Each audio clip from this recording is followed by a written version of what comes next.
అదే నేను అదే గీతం పాడనా అదే నీవు అదే నేను అదే ఏం నెంటి ఇంకా అన్ని ఇట్లే ఉండాడే కథైనా కలైనా కనులలో యాలన్నా ఏమయ్యానా నీవు బ్రేకప్ చెప్పేసా బిడా నేను నీకెట్లా చెప్పేసానా బ్రేకప్ అని నోట్ల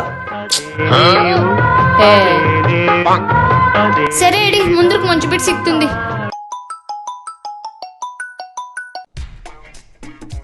చెప్పు మచ్చా. ఈ ఏడాదంతా ఇట్లే ఉంటాడేమో. ఎప్పుడొచ్చా మచ్చా? వస్తుంది మచ్చా. అన్నా తర్వాత ఏమయ్యా అన్నా? తర్వాత ఏమవుతుంది? మా ఏరియాలోకి ఐశ్వర్య వచ్చింది. నువ్వు మారేదే లేదు ఇది.